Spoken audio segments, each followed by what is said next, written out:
président Ahmadinejad réitère la position de son pays soutenant la Syrie contre la guerre qui la vise.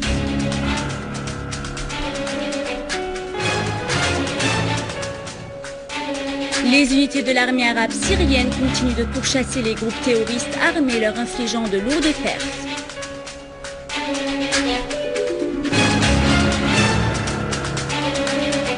Reprise des affrontements à Port Saïd et l'opposition accuse les frères musulmans d'agresser les manifestants à Al-Mansoura.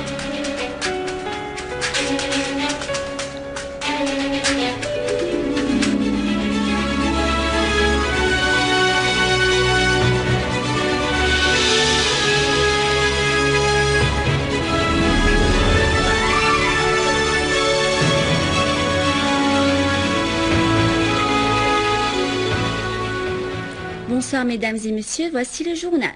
Le président iranien Mahmoud Ahmadinejad a affirmé lors d'une rencontre avec le vice-président du Conseil des ministres, ministre des Affaires étrangères, M. Walid El-Mouallem, que son pays se tient aux côtés de la Syrie face à la guerre qui la vise, soulignant que le seul moyen de régler la crise en Syrie est l'arrêt de la violence et le dialogue national conformément au programme politique du président Bachar el-Assad et que la Syrie remportera la victoire grâce à la sagesse de sa direction et à la fermeté de son peuple.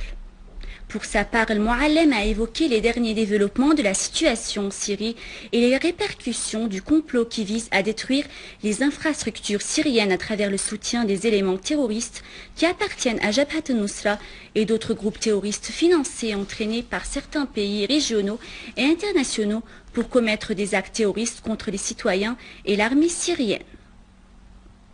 Par ailleurs, Al-Mouallem a passé en revue avec le secrétaire du Conseil supérieur de la sécurité nationale iranienne, Saïd Jalili, la situation prévalant en Syrie.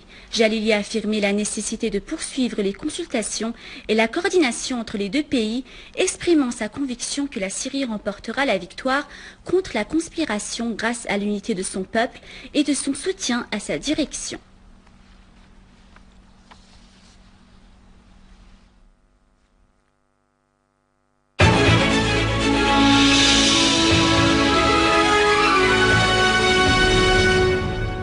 Des terroristes ont lancé 2 obus de mortier. Le premier obus est tombé près des hangars de la zone franche et le deuxième à l'alentour de la direction de la douane à Kafel Soussé, causant les dégâts matériels sans faire de victimes.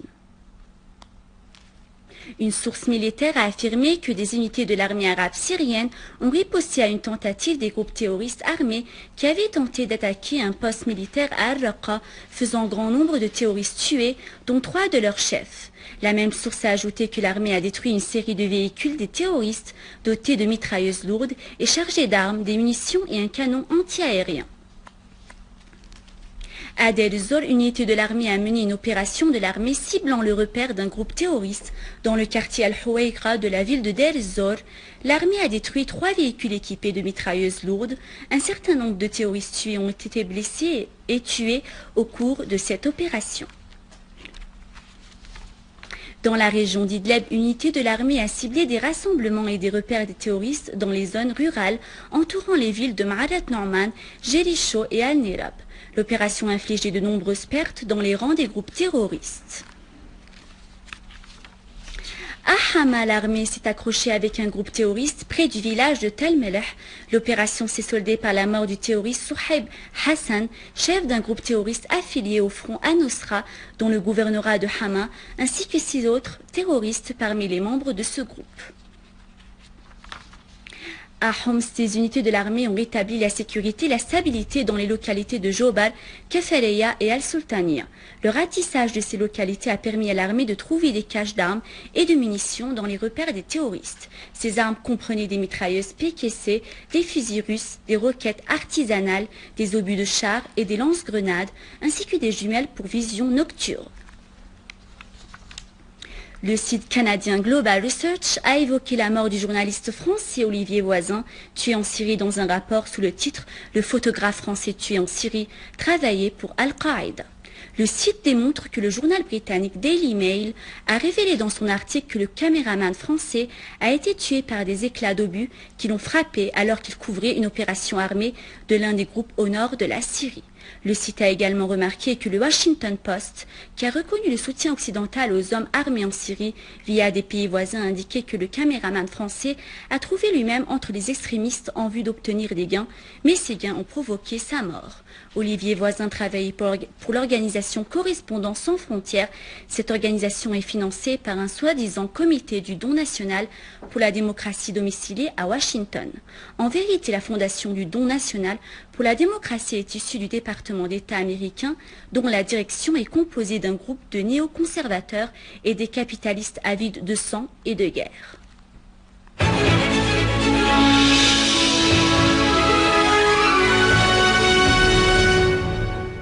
En Irak, un terroriste a commis une opération suicide au centre de la ville sainte de Karbala. L'explosion qui a eu lieu entre les mosquées Al-Hussein et Al-Abbas a fait plusieurs victimes parmi les civils. Parallèlement, 2 autres explosions ont eu lieu à Al-Husseiniya, au nord de Bagdad, et dans la région de Ratifieh, au nord de l'Irak.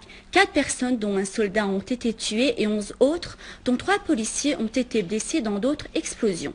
L'armée irakienne poursuit sa traque des terroristes d'Al-Qaïda dans plusieurs régions du pays. En Égypte, les confrontations dues à la crise politique suscitée par les décisions unilatérales du président Morsi ont gagné dans le gouvernorat d'Al-Ismaïlia qui a déclaré la rébellion civile à la suite de Port Saïd. Au gouvernorat d'Al-Ismaïlia, un sit-in a bloqué la voie ferrée et a coupé la liaison Port Saïd-Le Caire au niveau d'Abou Souer. Le siège local de la main-d'œuvre et plusieurs autres administrations ont été encerclées. Le Front national Al-Inqaz a accusé les frères musulmans de financer des milices qui s'attaquent aux participants au mouvement de protestation, notamment à Mansoura, où plusieurs victimes sont tombées et des arrestations ont eu lieu. Les milices du gouvernement ont attaqué les sièges des partis des oppositions Al-Ishtiraki et Al-Sha'bi, faisant plusieurs victimes. Au gouvernorat d'Al-Ismaïlia, un sit-in a bloqué la voie ferrée et a coupé la liaison Port Saïd-Le Caire au niveau d'Abou Souer. Le siège local de la main-d'œuvre et plusieurs autres administrations ont été encerclés. Le Front national Al-Inqaz a accusé les frères musulmans de financer des milices qui s'attaquent aux participants au mouvement de protestation, notamment à Mansoura, où plusieurs victimes sont tombées et des arrestations et où les milices du gouvernement ont attaqué les sièges des partis d'opposition Al-Ishtiraki et Al-Sha'bi et ont fait plusieurs victimes. Le président du Comité de la sécurité nationale et la politique étrangère au Conseil de la Choura iranienne, Alaaeddin Broujerdi, a affirmé que l'accord conclu entre l'Iran et le groupe 5+1 pour tenir une réunion d'experts suivie d'une série de négociations sérieuses sur le dossier nucléaire iranien constitue un indice sur l'élaboration d'une vision positive commune des 2 côtés à propos des résultats des négociations. Broujerdi a précisé que cette question concerne le droit légitime de l'Iran à la technologie nucléaire pacifique, appréciant les positions de certains pays comme la Russie et la Chine, qui ont eu une influence efficace aux négociations et soulignant que l'Amérique et ses alliés n'ont pas réussi à imposer plus d'embargo sur le peuple iranien. À la fin de ce journal, je vous rappelle les principaux titres. Le président Ahmadinejad réitère la position de son pays soutenant la Syrie contre la guerre qui la vise.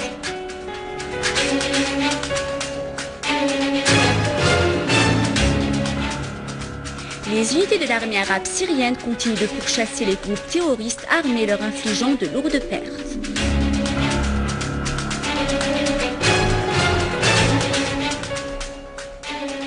Reprise des affrontements à Port Saïd et l'opposition accuse des frères musulmans d'agresser les manifestants à Al-Mansour. Je vous rappelle que vous pouvez consulter nos sites internet siaonline.sy pour revoir ce journal et davantage d'informations. C'est la fin de notre journal. Je vous remercie de votre fidélité. Au revoir.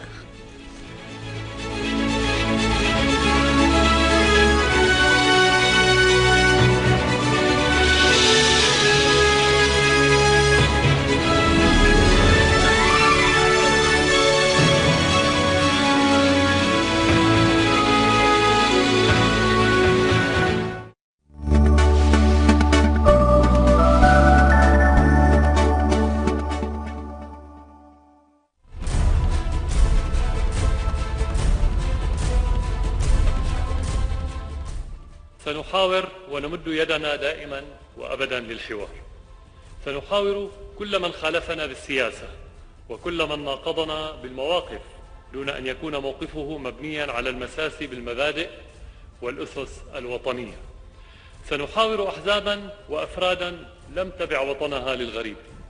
سنحاور من ألقى السلاح لتعود الدماء العربية السورية الأصيلة تسري في عروقه، وسنكون شركاء حقيقيين مخلصين لكل وطني شريف غيور يعمل من أجل مصلحة سوريا وأمانها واستقلالها.